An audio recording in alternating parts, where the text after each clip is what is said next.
दुनिया में, और उसका सबसे बड़ा आलिम और उसके नजरियात क्या हैं और हकायक इस्लाम क्या है, इंशाअल्लाह अगली वीडियो में आपकी खिदमत में पेश करेंगे। यहाँ पर आप देखें, हम एक दो इशारे कर देते हैं आपकी खिदमत में और इंशाअल्लाह वीडियो भी शामिल कर देंगे। देखिए, मसला ये है कि आप उन लोगों की बात कर रहे हैं, अली और मुआविया को आप भाई भाई कह रहे हैं। आपको पता है आपके तमाम मुफक्किर, तमाम मशाइख और तमाम उलमा और दानिशवर ये बात कह रहे हैं और बरसरे मिंबर और बरसरे आम और ढंके की चोट पर कह रहे हैं। आप मीडिया पे ये सारी चीज़ें मौजूद हैं। आप देखिए, मैं एक मिसाल देता हूँ, मुफ्ती हनीफ कुरैशी साहब ने ये बात कही है कि ये उनके लफ्ज़ है, मैं इंशाअल्लाह बाद में शामिल कर दूंगा। उन्होंने कहा कि अली अमीर जैसी ज़ात पर लान तान करना, सबो शितम करना, गाल गलोच करना, ये कोई मामूली सा काम नहीं था, मामूली से टाइम तक नहीं हुआ। उन्होंने कहा 6000 मिंबरों से जनाब अली मुर्तज़ा पर लानत की जाती थी। 6000 मिंबरों से, उन्होंने, ये उनके फिगर हैं, 70,000 तारीख ने लिखा है, 70,000 मिंबरों से अली मुर्तज़ा पे और 70 साल तक तकरीबन ये क्या है, लानत की जा रही। सबसे बड़ी बिदअत जिसका खात्मा उमर बिन अब्दुल अजीज ने किया, और भी बड़ी बिदअतों का किया। उमैया के दौर में अहले बैत अतहार और बिलखुसूस मौला अली पर सरेआम गालम गलोच और लानतें होती थी। सरकारी ऑर्डर के मुताबिक 66,000 रियासत के मेंबर थे। हर मेंबर के खतीब को यह वाजिब करार दिया गया था कि वो जुम्मे का खुतबा देते हुए बाकी तकरीर करे और आखिर में अली पर लानत करे, अली पर सबको शतम करे। हजरत उमर बिन अब्दुल अजीज का दौर आया, आपके सामने लोगों ने जब मौला अली पे सबको शतम किया, आपने उनको समझाया। अब जरा सुनिएगा उमर बिन अब्दुल अजीज ने उस बिदअत का खात्मा कैसे किया। एक दिन उमर बिन अब्दुल अजीज ने मरवानियों के, यानी बनु उमैया के बड़े बड़े लोगों को और बड़े बड़े गवर्नरों को पूरे रियासत से बुलाया और बुलाकर उनकी बड़ी दावत की। दावत के आखिर में इलाके के एक मशहूर चूड़े का नाम लेकर आपने फरमाया, मैं आपके साथ एक जाती मसला भी डिस्कस करने लगा हूं, और वो मसला ये है कि मेरी बेटी है, जवान हो चुकी है, बालिग हो चुकी है, मैं उसका रिश्ता फलां चूड़े को देता हूं, चूड़े को मैं उसका रिश्ता देता हूं। जनाबे हजरत सईदना उमर बिन अब्दुल अजीज ने जैसे ये ऐलान किया, जितने भी बनु उमैया के लोग और वहां बैठे हुए करिंदे थे, वो सारे के सारे गुस्से से खड़े हो गए। कैसे हो सकता है अमीरुल मोमिनीन की बेटी एक गंदे आदमी के निकाह में जाए, हम नहीं मानेंगे।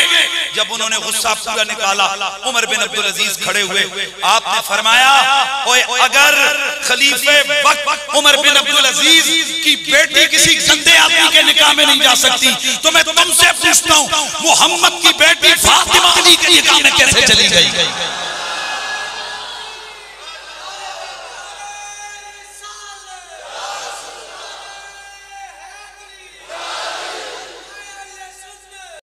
ये मैं पूछना ये चाहता हूं, ये कौन है जुमा पढ़ने वाले, ये कौन है मिंबरों पे बैठने वाले, ये कौन है लानतें करने वाले? ये 70 साल तक, ये 70,000 मिंबरों से, ये कितना टाइम है, ये क्या हो रहा है, ये क्यों हुआ ऐसा तारीख में? आप कहां जा रहे हैं? ये इस्लाम के साथ क्या हो रहा है? और उमर बिन अब्दुल अजीज आते हैं, सब बुजुर्गों ने लिखा है, उमर बिन अब्दुल अजीज आते हैं, वो ऐसे काम करते हैं। उमर बिन अब्दुल अजीज ने जो काम किया, आप चूंकि बस वक्त नहीं होता, वो हदीस जो जलाई गई थी पैगंबर के बाद, पैगंबर की हदीसें जला दी गई, ये आपको पता होना चाहिए, ये तारीखी हकायक है। 100 साल तक किसी को हदीस नहीं लिखने दी गई, मने तदवीन हदीस जिसको कहा गया है, ठीक है। 100 साल तक लोगों के पास कोई हदीस नहीं थी, हदीसों को खत्म कर दिया गया, जलाया गया। आप देखें जाके इन हकायक को, ये बरमला हकायक है, ओपन बातें हैं, ठीक है। इस्लाम के साथ क्या हुआ, आपको क्या पता है इस्लाम के हकायक क्या थे और इस्लाम के साथ कितने जुल्म किए गए? अर्ज कर रहे थे, अहादीस जला दी गई। उसके बाद उमर बिन अब्दुल अजीज ने जो काम किए, उन अहादीस को दोबारा पहली मर्तबा तकरीबन 100 साल के बाद या 104 साल के बाद उमर बिन अब्दुल अजीज ने वो पहली हदीस आकर अपने दौर में लिखवाई और बड़ी मुश्किल के साथ, और फिर वहां से दोबारा हदीस लिखी गई। ये कौन थे? किसने 100 साल तक हदीस को मंजर आम से गायब कर दिया? किसने जला दी थी हदीस की किताबें? ये सोचने वाली बात है इस्लाम में। कौन थे वो लोग, वो कितने मुखलिस थे इस्लाम के? और उसके बाद आप देखें उमर बिन अब्दुल अजीज ने दूसरा काम क्या किया, बाग़े फिदक को, जो जनाब फातिमा का बाग था, जो कुरान में आयत मौजूद है और लोगों को इन हकायक को नहीं बताया जाता, वह आते ज़िल कुर्बा हक़्क़हू, मेरे रसूल अपने कुर्बा को उनका हक दे दो। ये पैगंबर ने जनाब फातिमा को फदक दिया था, और उसमें आप देखें कि फदक को उमर बिन अब्दुल अजीज ने कहा कि ये जनाब फातिमा का हक था। और हम वो वीडियो भी शायद आपकी खिदमत में, चूंकि वीडियो लंबी हो जाती, शामिल कर देंगे। वहां पर भी उलमाए अहले सुन्नत, जो स्कॉलर और बुजुर्ग उलमाए, उन्होंने इस बात का एतराज किया है और साबित किया इस बात को कि ये जनाब फातिमा सलामुल्लाह अलैहा का हक था और ये गसब किया गया है, ये हुकूमत ने जबरदस्ती लिया है जनाब फातिमा से, और ये जुल्म किया गया है, और उमर बिन अब्दुल अजीज ने आकर उनको उसको फिर वापस किया है। ये देखिए इस्लाम के साथ क्या हो रहा है। आप तौहीन की बातें करते हैं, इस्लाम से ज्यादा, इस्लाम की तौहीन से मुराद रसूल खुदा की तौहीन है, कुरान की तौहीन है, अहले बैत की, खुदा की तौहीन है, ये उनकी तौहीन की जा रही है। आप कहां बात को लेके आ गए हैं। और फिर उसके साथ देखिए उमर बिन अब्दुल अजीज ने जो तीसरा काम किया, जनाब अली मुर्तजा पे जो 70 साल से लान तान सबो शितम गाली गलोच, कहां पर, मस्जिद में, कहां पर जुमा के खुतबों में, कहां पर मिंबर पर बैठकर, कहां पर जो लानत नहीं करता था उसको ताजियाने और सजाएं दी जाती थी, जबरदस्ती कराई जाती थी। और 70 साल तक कौन थे ये करने वाले? कोई काफिर थे, कोई मुशरिक थे, कोई सिख थे, कोई हिंदू थे, कोई अहले किताब थे। कहां जा रहे हैं आप? ये मुसलमान थे। ये किस दौर की बात है? ये सहाबा थे, ताबेई थे, क्या थे? आपको तारीख में ये देखना चाहिए, नहीं देखना चाहिए? ये गोया नाउजुबिल्लाह, हमने कहा है पैगंबर मन आजा अली फकद आजानी, जिसने अली को गाली दी, जिसने अली को तकलीफ दी, जो मामला आपने अली के साथ किया है, रसूल फरमा रहे हैं वो मेरे साथ किया है आपने। कहां लेके जा रहे हैं आप तौहीन को? आप नहीं देख रहे उसी अली मुर्तजा के मुकाबले में जंगें लड़ी जा रही हैं, जमल लड़ी जा रही है, सफीन लड़ी जा रही है, और नैरवान लड़ी जा रही है, और अली मुर्तजा के साथ क्या क्या किया जा रहा है आपको पता है ना हकायक का? इमाम हसन मुश्तबा को कौन शहीद करवा रहा है, उसके पीछे साजिश क्या है? अब वो सारे उलमा ने बयान किए हकायक हैं। उसमें यजीद का क्या किरदार है, मुआविया का क्या किरदार है, जादा बिनते अशस का क्या किरदार है इमाम हसन की शहादत में, और कौन थे जिन्होंने तीर चलाए इमाम हसन के जनाजे पर, और इमाम हसन ने वसीयत की थी मुझे मेरे नाना के पहलू में दफन किया जाए, किन्होंने दफन नहीं करने दिया इमाम हसन को? इमाम हसन के साथ जो कुछ किया जा रहा है गोया रसूल के साथ किया जा रहा है। इन बातों को, इन अकायद को, जनाब अली मुर्तजा के साथ जो कुछ किया जा रहा है वो गोया रसूल खुदा के साथ किया जा रहा है। हाँ, ये तो ही नहीं है 70 साल तक 70,000 मिंबरों से अली और औलाद अली को गालियां देना, सबो शितम करना, ये गोया रसूल को गालियां दी जा रही हैं। इस तो इनको क्यों नहीं हमारे उलमा, हमारे बुजुर्ग, हमारे मशाइख या हमारे मुल्क अजीज में जो लोग इतने ज्यादा यानी कि बेताब है किसी बिल और किसी एक्ट के लिए, वो क्यों इन हकायक को लोगों से छुपा रहे हैं? और लोगों को इन हकायक की तरफ जाना चाहिए। हमारी अवाम में बहुत बड़े एक अक्सरियत है लोगों की जो इस बात को समझती है और फाहमीदा और समझदार है। थोड़े लोग हैं जिनको आप धोखा दे सकते हैं।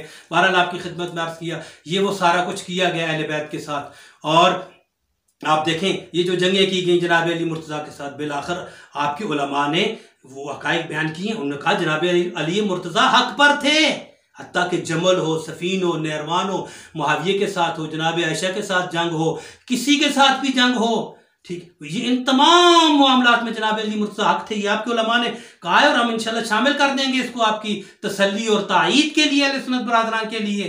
ठीक है, उन्होंने कहा सिर्फ पहली हदीस जी उन्होंने सुनाई कि हजरत मुआविया रज़ी अल्लाह का बड़ा दर्जा ऐसा कमाल इन्होंने लोगों ने किया कि अली नाल बराबर कर ली ना, फतूर पा के इस्लाम से हदीसा कर लिया कि मुआविया की क्या शान है, आशान अल्लाह गवाह, एक राई भी उसकी शान नहीं। अल्लाह के रसूल ने जिंदगी पर उसकी कोई तारीफ नहीं की, झूठ कर लिया।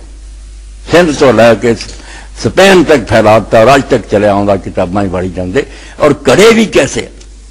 एक हदीस पाक बना ली, यह पहली आयत सुना दें, बाकी ये तो नमूना आखिर कर लिया। हूँ की इतने वक्त जाया करना, नाल खुलासा सुना दें कि मुआविया के पल्ले कुछ हैगा भी है।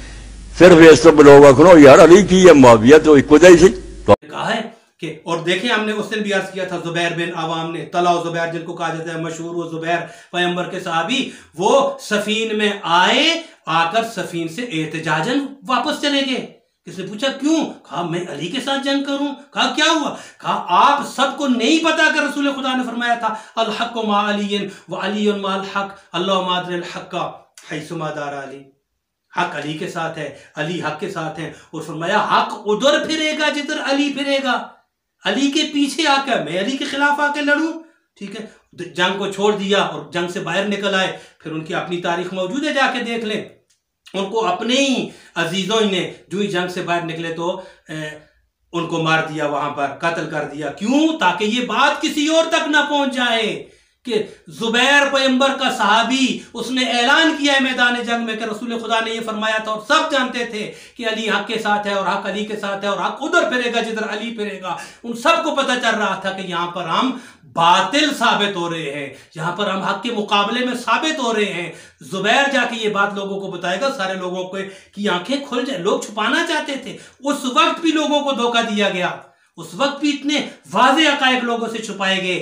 ठीक है, रिवायात मौजूद है सारी अपनी जगह पे। जनाब आयशा के बारे में रिवायत मौजूद है पैगंबर की, वो मकाम हवाब या होवाब बाद में कहा है, वहां पर जिसको कुत्ते भौंकेंगे, पैगंबर ने उसके लिए सख्त लफ्ज इस्तेमाल किए हैं। अगरचे ज़ौजा है पैगंबर की, कहा नहीं, ठीक नहीं होगी, मैं नहीं कहना चाहता, जाके देख ले वो लफ्ज। ये सारे वो हक़ाइक़ थे इस्लाम के जिनको अहले बैत की दुश्मनी में भी सारा काम किया गया। आज भी इस्लाम की जो शक्ल ये चांद मुल्ला मलवंटे और जो बिल्कुल जाहिल किस्म के लोग हमें देना चाह रहे हैं, ये वही इस्लाम है जो उम्वियों का इस्लाम है। ये वही इस्लाम है जिसमें अहले बैत के साथ उनको जहरें दी गई, उनके जनाजों पे तीर लगाए गए, उनको अपने नाना के पहलू में दफन नहीं होने दिया गया। जनाब फातिमा के साथ जो कुछ मामलात हुए, फदक लिया गया, जितने भी मामलात हुए, हम नहीं कहना चाहते। मुसन्नफ इब्ने शीबा की रिवायत में आप देख लें कि वहां पर अल मुसन्नफ की रिवायत में आप देख लें, क्या नाम उनका, पीर सैयद शाहनवाज चिश्ती साहब ने भी, वो भी मुशाइख में से, उनने भी बयान किए हैं वो हक़ाइक़, क्या हुआ है जनाब फातिमा के साथ, क्या किया गया, और ये पैगंबर की अहले बैत के साथ क्या हुआ, किस रंग में हुआ। ये तौहीन है, इस तौहीन की तरफ कोई नहीं जा रहा। ये अफसोस की बात है। और लोग पता नहीं कहाँ अपना इस्लाम बनाते रहे और कहाँ से ये लोगों ने इस्लाम लिया है, कहीं ऐसा नहीं है। और जहाँ तक तौहीन का तल्लुक है, फिर मैं आखिर में अर्ज करूंगा, हम किसी भी इंसान की तौहीन करना अपनी तौहीन समझते हैं। क्यों किसी की तौहीन करें? हम किसी की तौहीन कहते ही उसको हैं कि जो शख्स जिस काबिल नहीं है आप उसकी तरफ वो निस्बत दे दे। एक शख्स नेक है, आप उसको बद कहें, तौहीन है उसकी। एक शख्स अच्छा है, आप उसको बुरा कहें, तौहीन है उसकी। लेकिन खुदा के लिए इस बात को समझे, कभी ये तौहीन नहीं होती। हक को बयान करना कभी किसी की तौहीन नहीं होती। जो हक़ाइक़ है इस्लाम के, दीन के, खुदा और रसूल ने जो कुछ हमें दिया हुआ है, उनके ऊपर अगर वक्त गुजरने के साथ साथ पर्दे पड़ गए हैं, लोगों ने गर्द गुबार डाल दी है, वो गर्द गुबार उठा देना और लोगों को हक़ाइक़ दिखाना कभी तौहीन नहीं होता। वस्सलाम व रहमतुल्लाहि व बरकातुहू।